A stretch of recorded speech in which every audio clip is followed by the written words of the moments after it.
Un millionnaire s'est moqué d'une serveuse au milieu d'un restaurant bondé, mais lorsque son fils sourd s'est mis à applaudir, le silence qui a suivi a tout changé pour toujours. Ce qui s'est passé à ce moment-là a laissé tout le monde sans voix. C'était un de ces vendredis soirs que Juliette Dubois connaissait bien. Le restaurant L'Étoile d'Or, au cœur de l'élégant 8e arrondissement de Paris, brillait sous les lumières chaudes des lustres. En cristal, chaque table était occupée. Le murmure des conversations se mêlait au tintement délicat découvert contre la porcelaine fine. Juliette se déplaçait entre les tables avec la grâce de celle qui avait appris à lire chaque regard, chaque geste des clients. Elle avait 24 ans et travaillait là depuis 2 ans. C'était pas seulement un travail pour elle, c'était le moyen de payer les factures du petit appartement qu'elle partageait avec sa sœur Sophie. C'était sa façon de construire son indépendance, pas à pas, sans rien demander à personne. Ses collègues la respectaient. Le propriétaire du restaurant, Monsieur Thomas, disait souvent que Juliette avait un don spécial. Elle savait faire en sorte que chaque client se sente important, bienvenu. Ce soir-là, elle portait son uniforme impeccable. Chemisier bleu ciel parfaitement repassé, jupe noire, chaussures confortables mais élégantes. Ses cheveux châtains étaient rassemblés en un chignon désordonné. Elle souriait même lorsque ses pieds lui faisaient mal après des heures passées debout. Elle souriait même lorsqu'un client se plaignait pour des raisons absurdes. Elle était toujours professionnelle. Juliette, table 7, appela Marc, le collègue qui gérait l'entrée. Elle se tourna vers l'entrée et vit 2 hommes qui entraient. L'un était plus âgé, probablement autour de 65 ans, les cheveux gris parfaitement peignés en arrière, une barbe soignée, vêtu d'un costume noir qui criait l'argent. Il marchait avec cette assurance typique de ceux qui ont l'habitude d'entrer n'importe où et de recevoir une attention immédiate. L'autre était plus jeune, être 22 ans, élégant lui aussi avec un costume bleu marine, mais quelque chose dans sa posture était différent, plus réservé, moins sûr de lui. Marc lui murmura en passant « C'est Léonard Garnier, le promoteur immobilier, il possède la moitié de Paris ». Juliette hocha la tête. Elle avait entendu ce nom. Tout Paris le connaissait. L'homme qui construisait des immeubles luxe, qui dînait avec des politiciens, qui apparaissait dans les journaux. Richesse et pouvoir. Elle s'approcha de la table avec son meilleur sourire professionnel. « Bonsoir messieurs, bienvenue à l'Étoile d'Or. Je vous accompagne à votre table. » Léonard la regarda à peine, un coup d'œil rapide et désintéressé. « La meilleure que vous ayez, dit-il simplement, comme si c'était une évidence, naturellement. » Juliette les guida vers une table près de la grande fenêtre donnant sur la place illuminée. C'était effectivement la meilleure table. Emplacement parfait, vue splendide, juste assez éloignée des autres clients pour garantir l'intimité. En plaçant les menus sur la table, elle remarqua quelque chose. Le jeune homme bougeait ses mains, pas de manière aléatoire. C'étaient des gestes précis, délibérés. Il communiquait en langue des signes française, LSF. Juliette l'a reconnue immédiatement car sa sœur Sophie était sourde. Elle ne maîtrisait pas couramment la langue des signes, seulement quelques gestes qu'elle avait appris au fil des ans, mais elle reconnaissait quand quelqu'un l'utilisait. Le jeune homme signait quelque chose à son père avec une expression sérieuse sur le visage. Léonard le regarda avec une irritation évidente et ne répondit qu'avec sa voix, ignorant complètement les gestes de son fils. Mathieu arrête avec ses mains. « Parle normalement, dit Léonard d'un ton agacé, juste assez bas pour ne pas déranger les autres clients, mais assez clair pour que Juliette entende. » Mathieu baissa lentement les mains, son visage se ferma. Il prit le menu et commença à le lire en silence. Juliette sentit quelque chose se serrer dans sa poitrine. Elle connaissait ce sentiment. Elle l'avait vu 1000 fois dans les yeux de sa sœur quand quelqu'un la traitait comme si elle était moins importante, simplement parce qu'elle communiquait différemment. « Puis-je vous apporter quelque chose à boire pendant que vous décidez ?» demanda Juliette avec gentillesse, s'adressant aux deux, mais regardant particulièrement Mathieu, essayant de lui faire comprendre par son regard qu'il était le bienvenu. « Du vin rouge. » « Votre meilleur Bordeaux, répondit Léonard, sans même la regarder. Puis il ajouta, en désignant Mathieu d'un geste de la main, « Et pour lui, de l'eau. Juste de l'eau. » Mathieu ne leva pas les yeux du menu. Juliette nota mentalement la commande et s'éloigna vers le bar. En préparant le plateau avec les boissons, elle continuait de penser à ces deux-là. Il y avait quelque chose de profondément malsain dans leur dynamique, la façon dont le père parlait de son fils comme s'il n'était pas là, la façon dont Mathieu semblait s'être habitué à ce traitement, l'acceptant comme normal. Elle retourna à la table avec les boissons. « Voici votre Bordeaux, monsieur, et de l'eau plate.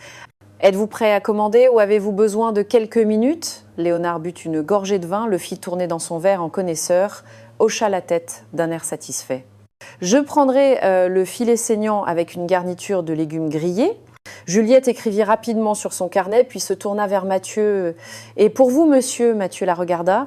Pour la première fois, leurs regards se croisèrent vraiment. C'étaient des yeux gentils, marrons, avec quelque chose de triste, mais aussi de fort. Il commença à bouger ses mains, signant lentement, espérant peu, être que Juliette comprendrait. Elle ne comprit que quelques mots. « Excusez-moi, je ne comprends pas bien », articula Juliette, essayant d'être la plus respectueuse possible. Mathieu hocha la tête, compréhensif, et prit la serviette en cherchant un stylo. Mais ce qui se passa ensuite changea tout. Léonard éclata de rire. Pas un petit rire poli, mais un rire fort, bruyant, qui résonna dans le restaurant élégant comme un coup de tonnerre déplacé. Plusieurs clients se retournèrent pour regarder. « Même une simple serveuse ne comprend pas ces mains ridicules », dit Léonard à voix haute, comme s'il racontait la blague la plus drôle du monde. Le sang de Juliette se glaça, le restaurant sembla s'arrêter un instant et dans les yeux de Mathieu, elle vit quelque chose se briser. Le rire de Léonard Garnier remplissait encore l'air quand Juliette sentit son visage rougir. Non pas de timidité, mais de colère contenue, de honte qu'elle n'aurait pas dû ressentir, mais qu'elle ressentait quand même parce que tout le monde regardait. « Monsieur, si vous le souhaitez, je peux apporter du papier et un stylo pour faciliter les choses », commença Juliette d'une voix calme, professionnelle, essayant de sauver la situation. « Faciliter », l'interrompit encore Léonard en riant. « Mon fils a 22 ans et il n'arrive même pas à commander à manger comme une personne normale. » Et vous ?» Il la pointa du doigt comme s'il désignait quelque chose d'amusant. « Vous êtes ici depuis combien de temps ? 2 ans ? 3 ? Et vous n'avez pas appris cette langue des mains ?» Juliette serra son carnet de commandes si fort que ses jointures devinrent blanches. Elle voulait répondre, elle voulait dire tant de choses, mais elle savait qu'elle ne le pouvait pas. Elle était au travail. Le client a toujours raison, disait-il, même quand le client avait si terriblement, si douloureusement tort. Papa, ça suffit. La voix de Mathieu était différente de ce que Juliette avait imaginé. Elle était claire, mais avait cette qualité particulière des personnes sourdes qui ont appris à parler avec beaucoup d'efforts. Chaque mot exigeait de la concentration. Léonard se tourna vers son fils avec une expression qui mêlait irritation et embarras. « Oh, alors maintenant tu parles. Quand ça t'arrange, tu utilises ta voix. Quand tu veux attirer l'attention, tu utilises ses mains. N'est-ce pas ?» dit Mathieu. Et Juliette vit sa mâchoire se contracter. « Tu ne comprends pas parce que tu n'as jamais voulu apprendre. » « Apprendre ?» Léonard haussa la voix et maintenant même les autres serveurs s'étaient arrêtés pour regarder. « J'ai payé les meilleures écoles pour te faire parler, des orthophonistes, des thérapies, tout ça pour que tu puisses être normal. Et au lieu de ça, tu continues ce spectacle. » Juliette sentit quelque chose se briser en elle. Ces mots « normal », comme si Mathieu, comme si sa sœur Sophie, comme si des millions de personnes dans le monde étaient quelque chose de moins parce qu'elles communiquaient différemment. « Monsieur, dit Juliette, sa voix tremblant légèrement mais ferme, votre fils essaie simplement de communiquer. Il n'y a rien de mal à taisez-vous. » Léonard se tourna vers elle, les yeux brûlants de colère. « Pour qui vous prenez-vous ? Une serveuse qui me dit comment élever mon fils. Vous êtes ici pour servir la nourriture, pas pour donner des leçons de parentalité. Restez à votre place. » Le silence qui suivit fut assourdissant. Juliette sentit les yeux de toutes les personnes présentes sur elle. Quelques dames âgées à la table voisine chuchotaient, scandalisées. Un homme d'affaires secouait la tête. Mais personne ne disait rien, personne n'intervenait. Mathieu avait baissé le regard, les mains serrées en poing sur la table. Juliette vit qu'il tremblait, non pas de peur, mais d'humiliation, de cette honte profonde qui vient quand quelqu'un que vous devriez aimer vous fait sentir petit devant des inconnus. « Excusez-moi », murmura Juliette, se détestant pour ces mots, mais sachant qu'elle devait les dire. « Je prendrai votre commande quand vous serez prêt. » Elle se tourna pour partir, gardant la tête haute, même si elle sentait les larmes lui brûler les yeux. Elle ne pleurerait pas, pas ici, pas devant cet homme. Elle fit 3 pas vers la cuisine, puis elle entendit un son, un applaudissement lent, délibéré, différent. Juliette s'arrêta et se retourna. Mathieu avait les mains levées, mais il n'applaudissait pas de manière traditionnelle. Il faisait tourner ses mains en l'air, paumes tournées vers l'extérieur. C'était la façon dont les personnes sourdes applaudissent, leur applaudissement silencieux mais puissant. Et il regardait directement son père. Les yeux de Mathieu n'étaient plus baissés. Il n'y avait plus de honte sur ce jeune visage. Il y avait quelque chose de différent, de la détermination, de la désapprobation et quelque chose qui ressemblait au courage qui vient quand on en a finalement assez. Léonard cessa de rire. Son visage devint rouge, puis violet. Qu'est-ce que tu fais » siffla-t-il. « Arrête ça immédiatement !» Mathieu continua d'applaudir en langue des signes. Quelques clients avaient compris ce qui se passait. Une jeune femme à une table au fond avait les larmes aux yeux. Un homme âgé hochait lentement la tête avec respect. Puis Mathieu fit quelque chose que personne n'attendait. Il prit la serviette blanche de la table et le stylo que Juliette avait accidentellement laissé tomber. Il écrivit quelque chose d'une écriture ferme et claire. Il tourna la serviette pour que tout le monde à la table voisine puisse voir. Il n'y avait que 5 mots, mais ils pesaient plus que 1000 discours. Elle a plus de dignité que vous. Le restaurant L'Étoile d'Or était complètement silencieux. On pouvait maintenant entendre son propre cœur battre. Juliette lut ces mots et sentit quelque chose se briser et se reconstruire en elle. Au même moment, Léonard regarda la serviette, regarda son fils, regarda tous les yeux braqués sur lui.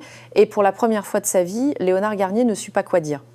Il se leva si brusquement que sa chaise tomba en arrière avec un bruit sec. Il attrapa sa veste sur le dossier de la chaise. « J'ai été un idiot de t'amener ici, dit-il d'une voix basse et venimeuse à Mathieu. Rentre à la maison tout seul.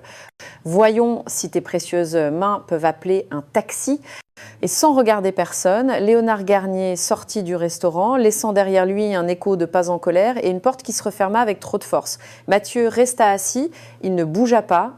Ses mains étaient toujours sur la table, immobiles maintenant, mais Juliette vit quelque chose dans ses yeux quand il la regarda à nouveau. C'était plus de la honte, c'était de la liberté. Juliette resta immobile un instant qui sembla durer une éternité. Le restaurant reprit lentement vie. Les conversations recommencèrent d'abord à voix basse, puis plus normalement, mais tout le monde jetait des regards discrets vers la table où Mathieu était toujours assis seul. Marc, le collègue de l'entrée, s'approcha de Juliette. « Ça va ?» murmura-t-il. Elle hocha la tête, même si ce n'était pas vrai. « Oui, je dois retourner au travail. Juliette, personne ne t'en voudrait si tu prenais une pause. » « Je vais bien, répéta-t-elle, et cette fois, sa voix était plus ferme. Elle s'essuya rapidement les yeux avec le dos de la main et redressa les épaules. Elle ne laisserait pas Léonard Garnier gâcher sa soirée. Elle ne laisserait personne la faire sentir petite, mais ensuite, elle regarda Mathieu. Il était toujours assis là, la serviette devant lui, ses 5 mots encore visibles. Elle a plus de dignité que vous. Ses mains étaient posées sur la table, immobiles, mais ses yeux la cherchaient. Juliette prit une profonde inspiration et s'approcha de la table. Chaque pas demandait du courage. Elle ne savait pas quoi dire, elle ne savait même pas si elle devait dire quelque chose. « Monsieur, commença-t-elle d'une voix douce, puis-je vous apporter quelque chose ?» Mathieu secoua lentement la tête, puis il désigna la chaise en face de lui. Une invitation. Juliette regarda autour d'elle. Monsieur Thomas, le propriétaire, était occupé avec d'autres clients. Ses collègues pouvaient gérer la situation pendant quelques minutes. Elle s'assit, les mains jointes sur ses genoux, tremblant encore un peu. Mathieu reprit le stylo et commença à écrire sur une autre serviette. Son écriture était belle, claire. Il écrivait avec soin, comme si chaque mot comptait. Il tourna la serviette vers Juliette. « Je suis vraiment désolée pour mon père, ce qu'il a dit est impardonnable. Vous ne méritez pas d'être traité ainsi, personne ne le mérite. » Juliette lut les mots et sentit quelque chose fondre dans sa poitrine. Elle prit le stylo de la main de Mathieu et écrivit sa réponse. « Vous n'avez pas à vous excuser pour lui. Vous avez fait ce qu'il fallait. Il faut du courage. » Mathieu lut et un petit sourire triste apparut sur son visage. Il écrivit de nouveau « Mon père a honte de moi depuis que je suis enfant. Il n'a jamais voulu apprendre la langue des signes. Il dit que ça me rend différent, défectueux. Ce soir, j'ai vraiment été défectueux. J'aurais dû vous défendre plus tôt. » Juliette sentit les larmes revenir, mais cette fois elles étaient différentes. Elle écrivit rapidement « Vous n'êtes jamais défectueux. Ma sœur est sourde. Elle a 19 ans. Je sais ce que ça signifie quand les gens ne comprennent pas. Je ne connais que quelques signes de base, mais c'est la personne la plus forte que je connaisse. » Les yeux de Mathieu s'illuminèrent. Il écrivit « Ta sœur est sourde, alors tu comprends ?»« Je comprends », écrivit Juliette. Et à ce moment-là, leurs regards se croisèrent vraiment. Il n'y avait plus de gêne, plus de distance formelle entre la serveuse et le client. Il n'y avait que 2 personnes qui avaient vécu quelque chose de profond ensemble. Mathieu écrivit encore plus vite maintenant « Comment s'appelle ta sœur ?»« Sophie. » Elle étudie le design, elle veut créer des vêtements accessibles à tous. C'est magnifique. Moi, je travaille comme graphiste en freelance. C'est la seule chose que mon père ne contrôle pas dans ma vie. Ils continuèrent à écrire, se passant la serviette d'avant en arrière. Juliette découvrit que Mathieu aimait le cinéma muet, la photographie en noir et blanc, qu'il rêvait de voyager au Japon, qu'il lisait 3 livres par mois. Mathieu découvrit que Juliette aimait cuisiner, qu'elle voulait un jour ouvrir un petit restaurant, que sa mère était morte quand elle avait 6 ans et qu'elle avait élevé Sophie presque seule. Le temps passa sans qu'aucun des deux ne s'en aperçoive. Finalement, Marc s'approcha discrètement. « Juliette, désolée, mais nous avons besoin de toi. Table 12. » Elle hocha la tête et se leva. Mathieu fit de même, sortit son portefeuille et laissa sur la table assez d'argent pour couvrir l'addition qu'il n'avait jamais commandée, plus un pourboire généreux. Avant que Juliette ne puisse protester, Mathieu prit une dernière serviette propre et écrivit quelque chose. Il plia la serviette et la plaça délicatement dans sa main, puis il fit un geste lent et clair avec sa main. Juliette le reconnut. C'était l'un des rares signes qu'elle connaissait, merci. Elle sourit et répondit avec le même geste, espérant le faire correctement. Mathieu sourit vraiment cette fois, un sourire plein, sincère, qui transforma complètement son visage. Puis il se tourna et sortit du restaurant dans la nuit parisienne. Juliette attendit d'être dans la cuisine, loin des regards curieux, pour ouvrir la serviette. Il y avait un numéro de téléphone et en dessous 3 mots. « Si tu veux parler ». Et Juliette, debout au milieu du bruit des casseroles et de la chaleur des fourneaux, serra cette serviette contre sa poitrine et sourit. Peut être que quelque chose de bon pouvait naître même des soirées les plus difficiles. Juliette attendit 2 jours avant d'envoyer un message. Elle ne voulait pas paraître trop empressée, mais chaque fois qu'elle regardait la serviette avec le numéro de Mathieu, elle sentait ce sourire revenir sur son visage. C'était un dimanche après-midi. Sophie était sortie avec des amis, Juliette était assise sur le petit canapé de leur appartement, le téléphone à la main, réécrivant le message pour la 5e fois. Finalement, elle écrivit simplement « Salut Mathieu, c'est Juliette, la serveuse de l'Étoile d'Or, comment vas-tu ?» La réponse arriva en moins d'1 minute. « Salut Juliette, j'espérais que tu écrirais. Je vais bien, et toi, comment s'est passée la fin de ta soirée ?» Et c'est ainsi qu'ils commencèrent. Des messages qui allaient et venaient, d'abord simples, puis plus longs, plus personnels. Mathieu raconta qu'il vivait dans un appartement au centre de Paris, payé par son père, mais qu'il l'économisait pour devenir indépendant. Il travaillait de chez lui, créant des logos et des supports graphiques pour de petites entreprises. Juliette lui parla de la façon dont elle avait dû quitter l'université après la première année, quand sa mère était tombée malade, de comment elle avait appris à cuisiner en regardant sa mère dans la cuisine, mémorisant chaque geste, chaque secret de son rêve d'avoir un jour son propre petit restaurant, petit mais accueillant. Après une semaine de messages, Mathieu écrivit « Ça te dit de prendre un café ? Je connais un endroit tranquille près du jardin du Luxembourg. » Juliette fixa le message un long moment, le cœur battant plus fort. Puis elle répondit « J'adorais ». Ils se rencontrèrent un mercredi après-midi, le jour de congé de Juliette. Elle arriva 5 minutes en avance, nerveuse, vérifiant son reflet dans la vitrine d'un magasin. Elle portait un jean et un pull vert que Sophie lui avait offert pour son anniversaire. Quand elle vit Mathieu marcher vers elle, elle sourit. Il portait des vêtements décontractés, une veste marron et un jean, et il avait le même sourire timide que ce soir-là au restaurant. Ils se saluèrent par un signe de salut en langue des signes que Juliette avait cherché en ligne. Mathieu rit et lui montra comment mieux le faire. Ses mains étaient patientes, douces, tandis qu'il corrigeait la position de ses doigts. Ils entrèrent dans le café et commandèrent. Mathieu écrivit sur son téléphone « Je peux te parler pendant que tu lis sur mes lèvres, mais c'est plus facile comme ça, si ça ne te dérange pas. » « Ça ne me dérange pas du tout, » répondit Juliette à voix haute, puis elle écrivit sur le même téléphone. « Et je veux apprendre plus de signes. Tu m'apprends ?»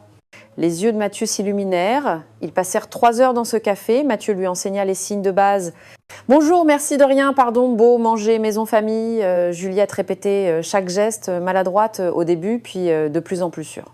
Il riait quand elle confondait le signe de chat avec celui de fromage. « Je suis nulle, » écrivit Juliette en riant. « Tu es merveilleuse, » écrivit Mathieu.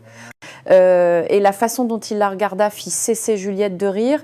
Ils commencèrent à se voir régulièrement 2 fois par semaine, puis 3, puis presque tous les jours. Ils se promenaient le long de la Seine, visitaient de petites librairies, mangeaient des glaces même quand il faisait froid. Juliette téléchargea une application pour apprendre la langue des signes française. Elle regardait des vidéos chaque soir avant de s'endormir. Elle s'entraînait avec Sophie qui était excitée et fière. « Il te plaît vraiment », disait Sophie avec ses signes fluides. « Ça se voit dans tes yeux. » Mathieu lui montrait son travail, les designs qu'il créait. Juliette lui racontait des histoires sur les clients étranges du restaurant, imitant leurs expressions. Il riait, un rire silencieux mais plein de joie. Un soir, après 2 mois, alors qu'il marchait dans les rues illuminées de Paris, Mathieu s'arrêta, prit son téléphone et écrivit « Je n'ai pas parlé à mon père depuis ce soir-là. Il m'a pas cherché. Et tu sais quoi? Je vais bien. En fait, je vais mieux que je n'ai jamais été. » Juliette lut et prit sa main. « Tu m'as, moi, maintenant. Et Sophie, nous. » Mathieu regarda leurs mains jointes, puis la regarda dans les yeux. Lentement, il se pencha et l'embrassa. C'était doux, tendre, parfait. Quand ils se séparèrent, Mathieu signa quelque chose que Juliette avait appris 2 semaines plus tôt. « Je t'aime. » Et Juliette, les mains tremblantes mais sûres, répondit de la même manière. Ils étaient officiellement ensemble et quelque part dans sa luxueuse villa, Léonard Garnier ne savait rien du bonheur que son fils avait trouvé. Pas encore. 4 mois s'étaient écoulés depuis ce soir au restaurant. 4 mois pendant lesquels Juliette et Mathieu avaient construit quelque chose de réel, de solide. 4 mois pendant lesquels Léonard Garnier n'avait pas passé un seul appel à son fils. Mathieu disait que ça ne lui importait pas, qu'il était libre pour la première fois. Mais Juliette voyait parfois un regard dans ses yeux, surtout quand il voyait des pères et des fils ensemble dans la rue, une douleur petite mais profonde qui ne partait jamais complètement. C'était un vendredi soir. Juliette finissait son service à l'Étoile d'Or. Mathieu avait promis de passer la chercher à 22h. Il voulait aller manger une pizza, puis faire une promenade le long de la Seine. Marc s'approcha de Juliette alors qu'elle nettoyait sa dernière table. « Tu as vu qui vient d'entrer » murmura-t-il, désignant l'entrée de la tête. Juliette se tourna et sentit son sang se glacer. Léonard Garnier était là, accompagné de 2 hommes en costume cravate. Ils avaient l'air d'hommes d'affaires. Monsieur Thomas les accompagnait personnellement vers une table dans la zone réservée. « Je ne savais pas qu'il venait ce soir » dit Marc. « Tu veux que je demande à quelqu'un d'autre de servir cette table ?»« Non » répondit Juliette en se redressant. « Je suis une professionnelle, je peux gérer ça. » Mais quand elle servit l'eau et prit les commandes, Léonard ne la regarda même pas. C'était comme si elle n'existait pas, comme si cette soirée n'avait jamais eu lieu. Juliette ne savait pas si elle devait se sentir soulagée ou insultée. À 22h05, Juliette sortit par la porte du personnel à l'arrière. Mathieu était déjà là, appuyé sur son vélo avec 2 casques à la main. Il sourit en la voyant. Juliette courut vers lui et le serra fort dans ses bras. « J'ai eu une très longue soirée. » Mathieu se détacha légèrement et signa « Tout va bien ?» « Oui, maintenant oui, » dit Juliette en souriant. Et puis, sans réfléchir, elle se mit sur la pointe des pieds et l'embrassa. Elle ne vit pas l'homme qui sortait par la porte principale du restaurant. Elle ne vit pas Léonard Garnier s'arrêter net, la cigarette à mi-chemin de ses lèvres. Elle ne vit pas son visage devenir rouge, puis violet de colère. Mais elle entendit sa voix. « Toi !» Juliette et Mathieu se séparèrent brusquement. Léonard marchait vers eux, les yeux pleins de fureur. « Vous êtes cette serveuse !» hurla Léonard en pointant Juliette du doigt comme si c'était une arme. « Et toi ?» Il se tourna vers Mathieu. « Tu sors avec elle ? Tu te moques de moi ?» Mathieu se plaça instinctivement devant Juliette. Il commença à signer, rapidement et avec colère. « Parle correctement !» cria Léonard, toujours ses maudites mains. « Non !» La voix de Mathieu était forte, claire, pleine d'une rage contenue depuis trop longtemps. « Je ne parlerai pas comme tu le veux. Et elle ?» Il désigna Juliette. « Elle s'appelle Juliette, pas cette serveuse. » Léonard rit, mais c'était un rire vide, cruel. « C'est ta vengeance, n'est-ce pas, pour ce soir-là. Tu te mets avec la fille que j'ai, avec elle, pour me contrarier. Ce n'est pas de la vengeance, dit Mathieu. C'est de l'amour. Quelque chose que tu ne comprends pas. De l'amour. » Léonard cracha le mot comme si c'était du poison. « Tu t'abaisses, mon fils, qui pourrait avoir n'importe quelle femme de bonne famille, se contente d'une serveuse. Assez !» Juliette trouva sa voix. « Je ne suis pas une serveuse, je suis une personne. » Et Mathieu ne s'abaisse pas, il s'est libéré. Léonard la regarda avec un tel mépris que Juliette dut faire un effort pour ne pas reculer. « Tu crois avoir gagné quelque chose? Tu crois qu'il t'aime vraiment? Dès qu'il n'aura plus l'argent que je lui donne, dès qu'il devra vivre dans le monde réel, il te quittera. » « Je ne veux plus de ton argent, » dit Mathieu, et sa voix était calme maintenant, dangereusement calme. « Je n'ai besoin de rien qui vienne de toi. » Léonard fit un pas en avant. « Vraiment ? Alors écoute bien, si tu continues avec cette fille, tu es dehors. Dehors de la famille, dehors du testament. Tu ne verras pas un centime de ce que j'ai construit. Tu vivras comme un pauvre pour le reste de ta vie. » Le silence qui suivit était dense, lourd. Juliette sentit son cœur se briser. Elle savait ce que ce choix signifiait pour Mathieu. Pas l'argent, mais la reconnaissance, l'approbation, la famille. « Mathieu, murmura-t-elle en lui prenant la main. « Tu n'es pas obligé de. Mais Mathieu l'interrompit. Il se tourna vers elle et signa lentement pour qu'elle comprenne chaque mot. « Tu vaux plus que tout son argent. » Puis il regarda son père et dit « Fais ce que tu veux, je la choisis. » Léonard resta immobile un instant, puis il rit amèrement « Tu es un idiot. » Exactement comme je le pensais. Il se tourna et retourna à l'intérieur du restaurant, ne laissant derrière lui que haine et silence. Mathieu s'effondra dans les bras de Juliette et pour la première fois depuis qu'elle le connaissait, elle entendit pleurer. Léonard Garnier n'était pas un homme qui faisait des menaces en l'air. 3 jours après cette confrontation, Mathieu reçut une lettre de son avocat. Elle était brève, froide, légale. Tous les paiements étaient cessés, l'appartement devait être libéré dans les 30 jours. La carte de crédit avait été annulée, le compte bancaire gelé. Mathieu était assis sur le canapé de son appartement, la lettre entre ses mains tremblantes quand Juliette arriva après son service. « C'est arrivé », dit-il simplement, lui montrant la lettre. Juliette la lut et sentit la colère monter, non pas pour l'argent, mais pour la cruauté, pour la façon dont un père pouvait traiter un fils comme un employé désobéissant. « On trouvera une solution », dit-elle en s'asseyant à côté de lui, « ensemble », et c'est ce qu'ils firent. La première semaine fut la plus dure. Mathieu dut dire adieu à l'appartement avec vue sur les toits de Paris, aux meubles élégants, à la vie confortable. Juliette et Sophie l'accueillirent dans leur petit appartement. C'était étroit pour 3 personnes, mais ils s'organisèrent. Mathieu dormait sur le canapé-lit. « Ce n'est pas pour toujours », disait Juliette chaque soir. « C'est juste le temps qu'on trouve quelque chose de mieux ». Mathieu intensifia son travail. Il passait 12 à 14 heures par jour devant son ordinateur, créant des logos, des brochures, des designs pour quiconque le payait. Juliette prit des services supplémentaires au restaurant, même pendant ses jours de congé. L'argent était toujours juste. À la fin du mois, après avoir payé le loyer et les factures, il restait peu pour autre chose. La pizza du vendredi soir devint des pâtes à la sauce tomate maison. Les promenades le long de la Seine remplacèrent le cinéma. Mais quelque chose d'étrange se produisit. Ils étaient heureux, assis sur leur petit balcon, mangeant du pain et du fromage, en regardant le coucher de soleil sur Paris. Juliette et Mathieu riaient. Sophie préparait le café et tous les 3 passaient leur soirée à jouer aux cartes, à regarder des films sur le vieil ordinateur, à s'enseigner mutuellement de nouvelles choses. Sophie enseignait à Mathieu ses signes les plus expressifs, ceux qu'elle n'utilisait qu'avec ses amis. Mathieu leur apprit à toutes les 2 à utiliser des logiciels de graphisme. Juliette cuisinait des expériences étranges, parfois délicieuses, parfois terribles. « Tu sais ce que j'ai compris ?» signa Mathieu un soir. « J'ai passé 22 ans dans des cages dorées. » C'est la première fois que je vis vraiment. Un mois plus tard, alors que Juliette parcourait les réseaux sociaux pendant une pause au restaurant, elle eut une idée. « Mathieu, dit-elle ce soir-là, tu sais faire des vidéos, n'est-ce pas ? Un peu. » Pourquoi ? J'ai pensé. Et si on créait du contenu en ligne, des vidéos qui enseignent la langue des signes de manière simple, pour les familles, pour les amis des personnes sourdes.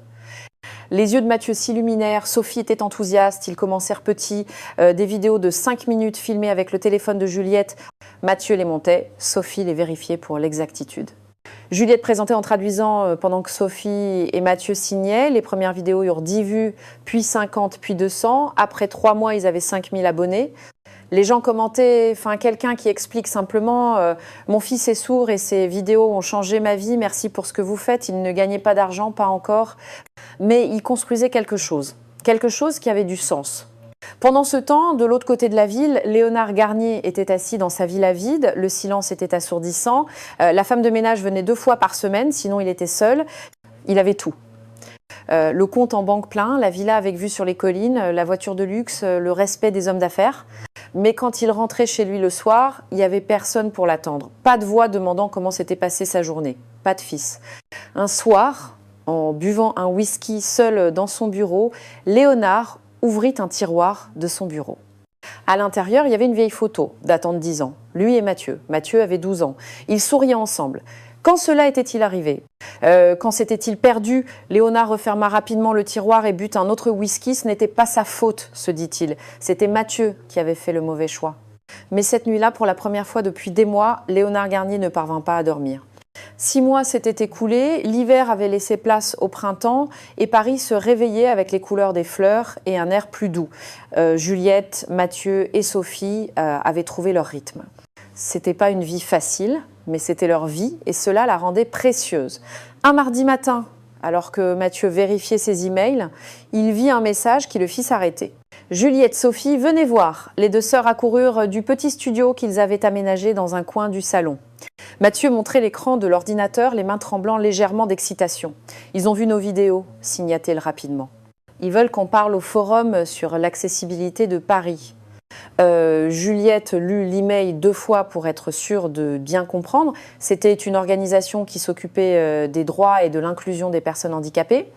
Ils organisaient un grand événement au Théâtre Victoire au centre de Paris. Ils voulaient que Juliette et Mathieu partagent leur expérience et leurs projets. « C'est dans 3 semaines, dit Juliette. Il y aura des journalistes, des entrepreneurs, des représentants de la mairie. » Sophie signa avec enthousiasme. « Vous devez le faire. » « C'est l'occasion parfaite. » Mathieu regarda Juliette. « Qu'en penses-tu » Elle prit ses mains. « Je pense que nous avons une histoire à raconter. Une histoire vraie sur l'amour, le respect et la dignité. Je pense que nous devrions la raconter. » Les 3 semaines suivantes furent frénétiques. Mathieu prépara une présentation visuelle avec des photos de leur parcours. Juliette écrivit et réécrivit son discours des dizaines de fois. Sophie lui apprit comment rendre la présentation plus expressive en langue des signes. Il répétait chaque soir. Juliette parlait pendant que Mathieu signait. Il devait être synchronisé, une seule voix à travers 2 langues. Le jour de l'événement arriva trop vite. Juliette se réveilla avec l'estomac noué. Elle enfila la plus belle robe qu'elle avait, simple mais élégante, de couleur bleu marine. Mathieu mit le costume qu'il avait acheté dans un magasin d'occasion. « On est prêt », signa-t-il alors qu'il prenait le tramway vers le centre. Le Théâtre Victoire était splendide. Les lumières, les gens élégants, les journalistes avec leurs caméras. Juliette se sentait déplacée, mais la main de Mathieu dans la sienne lui donnait de la force. Ce qu'il ne savait pas, c'est que Léonard Garnier était assis au fond de la salle. Son entreprise Garnier Construction était l'un des sponsors de l'événement. Un don pour l'image publique, rien de plus. Léonard n'avait même pas l'intention de venir, mais son assistant avait insisté. Bon pour les relations publiques, Monsieur Garnier. Il était donc là, s'ennuyant, consultant son téléphone, pendant que les intervenants se succédaient. Puis il entendit le présentateur dire « Et maintenant, un projet spécial qui change la façon dont les gens apprennent la langue des signes. Accueillons chaleureusement Juliette Dubois et Mathieu Garnier. » Léonard leva les yeux si vite qu'il faillit se faire mal au cou. Ce n'était pas possible, mais si. Son fils marchait sur la scène, et à côté de lui, cette fille, la serveuse. Léonard sentit le sang lui monter à la tête. Il voulait se lever et partir, mais tous les yeux étaient tournés vers la scène. Il ne pouvait pas faire de scandale. Juliette commença à parler. « Bonsoir à tous. » Ceci est l'histoire de la façon dont un moment terrible s'est transformé en quelque chose de beau. Elle raconta la soirée au restaurant, sans citer de nom, mais Léonard reconnut chaque détail. Chaque mot était une flèche. Une personne qui m'est chère a été humiliée parce qu'elle communiquait différemment, continua Juliette, la voix ferme. Mais ce soir-là, j'ai compris quelque chose.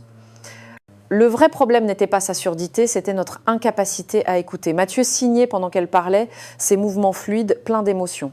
Ils parlèrent de leurs projets, de leur désir de construire des ponts entre des mondes différents, de la façon dont chaque personne mérite le respect, peu importe sa façon de communiquer. Juliette regarda le public. Le véritable amour, c'est pas celui qui vous demande de changer qui vous êtes. Le véritable amour, c'est celui qui apprend votre langue. Quand ils finirent, il y eut un moment de silence. Puis une personne se mit à applaudir, puis une autre, et encore une autre. Mais ce qui laissa tout le monde sans voix, c'est lorsque tout le public, comme guidé par une force invisible, leva les mains et applaudit en langue des signes. Des centaines de mains tournant en l'air, un applaudissement silencieux, mais plus puissant que n'importe quel bruit. Juliette et Mathieu s'étreignirent sur scène, les larmes coulant sur leurs visages, et au fond de la salle, parmi les centaines de mains qui applaudissaient, Léonard Garnier resta. Il regardait son fils, il voyait son bonheur, sa plénitude, et pour la première fois de toute sa vie, Léonard comprit ce qu'il avait perdu. Léonard resta assis tandis que les gens autour de lui se levaient, parlaient, se félicitaient. Il entendait les voix comme un bruit lointain, indistinct. Tout ce qu'il voyait, c'était Mathieu sur scène, souriant d'une manière que Léonard ne se souvenait pas d'avoir jamais vue. Quand les gens commencèrent à quitter la salle, Léonard se leva lentement. Il devait partir avant que Mathieu ne le voie. Mais ses pieds ne bougeaient pas. C'était comme si quelque chose le clouait au sol. Monsieur Garnier, une voix le fit se retourner. C'était une femme âgée, aux cheveux blancs et aux yeux bienveillants. J'ai reconnu le nom de famille. Vous êtes le père de ce jeune homme merveilleux sur scène. Léonard ouvrit la bouche, mais aucun mot ne sortit. La femme sourit tristement. J'ai une petite fille sourde. Pendant des années, j'ai refusé d'apprendre les signes. Je pensais que c'était à elle d'apprendre notre monde. Mais vous savez ce que j'ai compris trop tard? Je la protégeais pas. Je la perdais. Léonard regarda la femme, puis la scène où Mathieu parlait avec d'autres personnes, Sophie et Juliette à ses côtés. « Comment avez-vous fait ?» demanda Léonard, et sa voix était rauque. « Comment avez-vous changé ? J'ai choisi l'amour plutôt que l'orgueil, » dit simplement la femme. C'est le choix le plus difficile qui soit, mais c'est le seul qui compte. Puis elle s'en alla, laissant Léonard seul avec ses pensées. Cette nuit-là, dans sa ville avide, Léonard ne put dormir. Il revoyait sans cesse ses mains qui applaudissaient. Il entendait sans cesse les mots de Juliette. Le véritable amour, c'est celui qui apprend votre langue. À 3 heures du matin, il fit quelque chose qu'il n'avait pas fait depuis des années. Il ouvrit le tiroir de son bureau et sortit de vieilles photos. Mathieu enfant, Mathieu faisant ses premiers pas, Mathieu soufflant les bougies de son anniversaire. Sur aucune de ces photos, Léonard ne le tenait par la main. Il était toujours à distance, toujours un pas en arrière. Quand l'aube commença à éclairer Paris, Léonard prit son ordinateur et tapa dans la barre de recherche « Cours de langue des signes française, Paris ». Il fixa l'écran pendant 10 minutes sans rien faire, les doigts tremblants au-dessus du clavier. C'était ridicule. Un homme de 65 ans apprenant à bouger ses mains comme un enfant. Que penseraient ses collègues, ses partenaires d'affaires? Mais ensuite, il pensa à Mathieu, à la façon dont ses yeux s'étaient illuminés sur cette scène, à la façon dont il était heureux, vraiment heureux pour la première fois. Léonard cliqua sur un lien. Une école de langue des signes au centre de Paris. Cours pour débutants 2 fois par semaine. Il fixa le bouton « S'inscrire » pendant ce qui sembla une éternité. Puis, avant de pouvoir changer d'avis, il cliqua. La confirmation arriva par email. Premier cours, jeudi prochain, 18 h. Léonard ferma l'ordinateur et regarda par la fenêtre. Le soleil se levait sur Paris, teintant le ciel de rose et d'orange. Pour la première fois en 6 mois, il ressentit quelque chose qu'il ne pouvait pas définir. C'était pas du bonheur, ni de la paix. C'était quelque chose de plus petit, de plus fragile. C'était de l'espoir. 2 jours plus tard, Léonard se retrouva devant un petit immeuble de la rue de Rivoli. Le panneau indiquait « Centre de communication inclusive, cours LSF ». Il monta lentement les escaliers, le cœur battant à tout rompre. Quand il ouvrit la porte de la salle de classe, il vit 8 personnes assises en cercle. Elles étaient de tous âges. Une mère avec son enfant, un jeune homme, un couple de personnes âgées se tenant la main. L'enseignante, une femme sourde d'environ 40 ans, lui sourit et lui indiqua une chaise vide. « Bienvenue », signa-t-elle. Et une interprète traduisit. « Je suis Elena. Et vous êtes ?» Léonard s'assit. « Je suis Léonard. Pourquoi voulez-vous apprendre la langue des signes, Léonard ?» Léonard regarda ses mains. Ses mains qui avaient construit des immeubles, signé des contrats millionnaires, mais qui n'avaient jamais dit « je t'aime » à son fils, de la manière dont il pouvait vraiment l'entendre. « Pour mon fils », dit-il, et sa voix se brisa. « Je veux pouvoir parler à mon fils. » Elena hocha la tête avec compréhension. Puis elle leva les mains et fit un signe simple, lent, pour que Léonard puisse voir chaque mouvement. « C'est le signe de pardon », dit l'interprète. Léonard regarda les mains d'Elena, puis imita maladroitement le mouvement. C'était faux, imprécis, ridicule, mais c'était un début. Et parfois, un début, c'est tout ce dont on a besoin. Dehors, la vie de Paris continuait. Quelque part dans la ville, Mathieu travaillait sur son ordinateur, Juliette servait des tables, Sophie dessinait.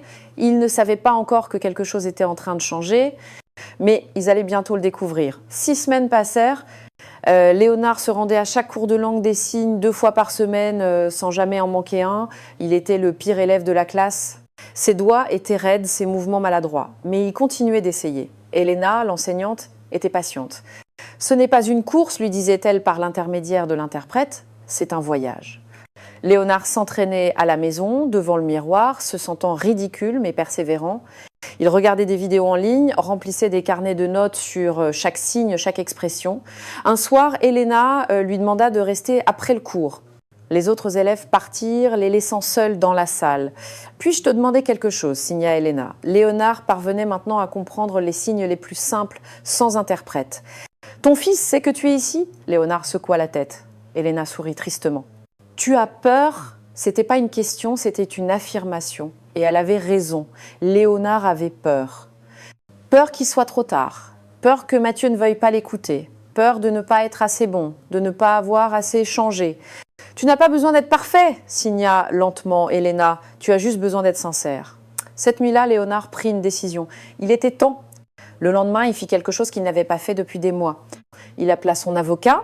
« Je veux préparer des documents, dit-il, pour mon fils. »« Le testament ?» demanda l'avocat. « Non, quelque chose de différent. » Puis Léonard fit quelque chose d'encore plus difficile. Il trouva l'adresse email de Juliette via le site de leur projet. Il écrivit un message, l'effaça, le réécrivit 10 fois. Finalement, il envoya ceci. « Chère Juliette, je suis Léonard Garnier. Je sais que j'ai agi de manière terrible, je ne demande pas pardon, pas encore, mais je demande une chance de parler à Mathieu. Dites-moi quand et où. J'y serai. » Il appuya sur « Envoyer » avant de pouvoir changer d'avis.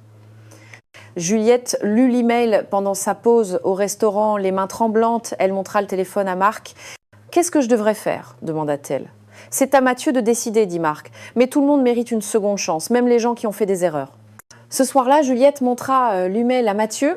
Elle le regarda lire, vit les émotions traverser son visage, la colère, la douleur, la confusion, et puis quelque chose d'inattendu, la curiosité. Tu veux le voir ? Demanda gentiment Juliette. Mathieu resta silencieux un long moment, puis il signa « Je ne sais pas. Il y a 6 mois, il m'a coupé de sa vie. Pourquoi devrais-je lui donner cette chance ?» Sophie, qui regardait depuis la porte, s'approcha. Elle signa « Parce que si tu ne le fais pas, tu te demanderas « Et si ?» pour le reste de ta vie.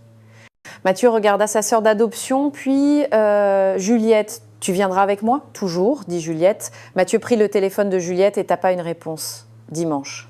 Jardin du Luxembourg, 15h, près de La Fontaine. Léonard reçut la réponse alors qu'il dînait seul. Il lut le message 3 fois. Dimanche, dans 3 jours. Il ferma les yeux et respira profondément. Pendant les 3 jours suivants, il s'entraîna. Il répéta les signes qu'il voulait faire. Il répéta les mots qu'il avait écrits et réécrit 100 fois. Il appela Elena et lui demanda de l'aider à préparer ce qu'il voulait communiquer. « Souviens-toi », lui dit Elena, « peu importe si tu te trompes de signe. Ce qui compte, c'est ce qui vient du cœur. » Dimanche arriva avec un ciel bleu parfait. Léonard s'habilla simplement. Un jean et une chemise. Pas de veste, pas de cravate. Il voulait paraître accessible, pas intimidant. Il arriva au parc 20 minutes en avance. Il s'assit sur un banc près de la fontaine, une enveloppe jaune sur les genoux et attendit. À 3 heures précises, il les vit arriver. Mathieu et Juliette, main dans la main. Léonard se leva, les jambes tremblantes. Mathieu s'arrêta à 3 mètres de distance. Pendant un long moment, père et fils se regardèrent sans bouger. Puis Léonard leva les mains et fit le premier signe. Léonard leva ses mains tremblantes et fit un signe. C'était maladroit, imprécis, mais sans équivoque. Pardon. Mathieu resta immobile, les yeux écarquillés de choc. Juliette serra sa main plus fort. Léonard continua lentement, faisant de son mieux avec chaque signe. Moi, tort. Tout longtemps, les larmes commencèrent à couler sur le visage de Mathieu. Il n'avait jamais vu son père utiliser la langue des signes. « J'ai passé ma vie à te demander. »« De parler ma langue, » signa Léonard, les mains tremblantes. Maintenant, j'apprends. Et ta langue. Il marqua une pause, prit l'enveloppe jaune et la tendit à Mathieu. Mathieu l'ouvrit avec des mains tremblantes. À l'intérieur, il n'y avait pas d'argent, il y avait un certificat d'inscription à un cours de langue des signes au nom de Léonard Garnier et en dessous, une lettre manuscrite. Juliette la lut à voix haute pendant que Mathieu la tenait.